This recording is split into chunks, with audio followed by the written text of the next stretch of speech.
Have you ever felt like you were doing all the right things in order to manifest what you truly desire, be it money, a new career, the love of your life, a home, but it just seems like it keeps missing you? Well, I want to give you a little bit of insight around what you might be doing wrong. I'm almost positive you're doing wrong. And the one mental shift that you can make that will change it. Hey guys, I am Stephanie Sinclair. I am a neurometaphysicist and I help people like you bridge the gap between spirituality and science, making manifestation and co-creation easy, super simple, actually.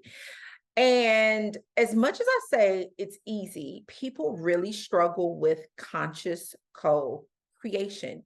And when I say struggle, I mean struggle. They literally push every single day. They're taking all the right actions, literally like a checklist. They have a checklist of the things that they need to do every single day in order to manifest the thing that they truly desire. So today I want to share with you why, despite all of that, and actually probably because a lot of that, you are struggling to manifest. So I want you to know, let's get some groundwork out first. You're always manifesting. So you're not actually struggling to manifest. You're struggling to consciously manifest. You're struggling to consciously bring forth the thing that you truly desire. You can't quite seem to break free of what's already there in order to call in this different reality. A huge part of that is we are so focused on two universal laws. It's like the main focus of everything, and it's law of attraction and law of assumption. And I too love these laws, but one of the things you have to realize is that there are many, many, many, many more laws than that. Just to name a few, we have law of polarity, you have law of cause and effect, again, assumption and attraction, you have law of correspondence, and that's just a handful of the universal laws that are existing right now within the universe.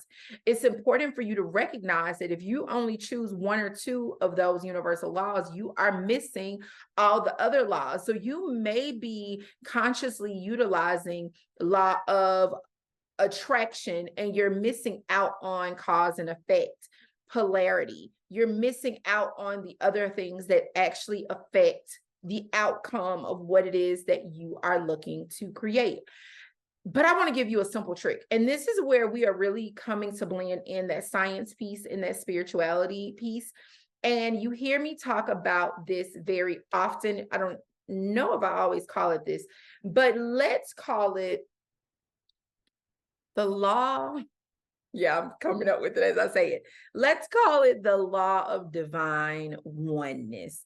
Many of you know I talk very often about God being in you as you, source being in you. It's the oneness of all. It's the oneness of this great spirit. You are one with the universe. And so if you were to actually take that, the law of divine oneness, and pause and say, if I am one with source, if I am one with God, if I am one with the universe, and God said, let there be light, and thus there was light, and all was good, then you know that you too can say, let there be light, there will be light, and all is good. Now, I went deeply into this inside of the School of Quantum Living this month. So if you're a student in there, just go to this month's training and you will actually see a training where we dug into Genesis chapter 1 and what that has to do with the laws of creation and how you can use it to co-create the life of your dreams. So we're just going to touch on a little bit of that here for those of you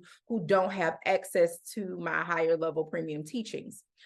It's important for you to recognize that when God said, let there be light, and there was light, God didn't come back and peek and say, do I see light? God didn't come back and question if the light was going to truly be there. God said, let there be light, and walked on into the other room and sat down and mind his business, okay? Because if I say, let there be light, there is light. What comes with that is confidence. It's knowing. It's a sense of knowing without a shadow of a doubt. God didn't believe there was light. God knew there was light. And a lot of times we talk about the power of belief, but unfortunately, believing is just not quite enough. You have to know that when you say that this thing exists for you, when you say a bond is broken, when you say you're calling someone in, when you say you are manifesting money, when you say you are calling in your new CEO position, or you're founding a new company is going to be successful, or you're founding a company and you're going to get all this major press, you have to recognize that when you say it is done, you need to move forth as it being done, because it is. It's not a we're waiting for it to manifest. It's not a we're waiting to see it come into 3D creation. It already is. You said it, it is. You go forth, be great, be grateful, and sit in gratitude of that, because it is already done. It is already created. And that's what I believe a lot of you really miss out on. If you were to move with this mentality, if you were to move within this thought process, then all the universal laws will be taken care of.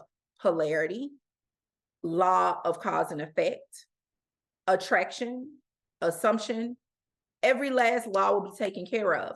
Because when you are moving as God, when you are moving as that great spirit living and existing with you, you are literally taking the actions that give you the effect that you desire. You are literally moving as a supreme being. You are aware of the God power that exists within you. You show up loving and kind. You show up in a way that whatever reverberates back to you is something that is so powerful, because God only puts out greatness, you get greatness back.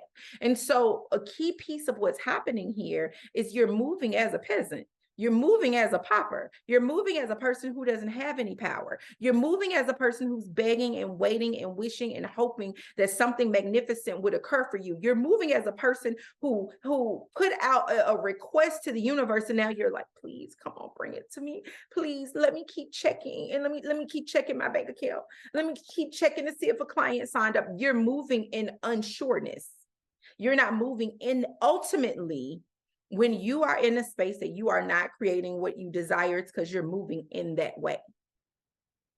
And you're so in it, when you need to zoom out and really look at yourself and your circumstances, and you'll be able to see where you have actually been in misalignment. I don't want to make this too long today. I wanted to just drop that in your spirit, drop that in your mind. If you have any questions, let me know. I think this is very powerful work. And if you can get this literal creation power, the power of that divine oneness, if you could get that into your spirit, your entire life is going to change. I promise. Hey guys, I am really thinking about hosting an event here in Atlanta, Georgia on October the 7th. Not sure yet. Like, I've been holding on to this date for 2 weeks. Really thinking about hosting a live event. It'll be a couple of hours, again, here in Atlanta, where I will come to you. I will literally teach you something specific around manifestation, co-creation. I'll bring you this good word. You can stand up. You can ask your question. You can get laser coaching right there. If you'd be interested, and this is something you might be interested in, let me know in the comments, because if it's enough interest, I will make it happen. I have never hosted an event like this for the public. We did a meetup a year ago. I didn't even put it on. So I've never actually hosted an event like this. I want to bring you something that's going to be life-changing, the power that is going to exist in that room. Let me know if it's anything that tickles your fancy. And if so, let's make it happen, babes.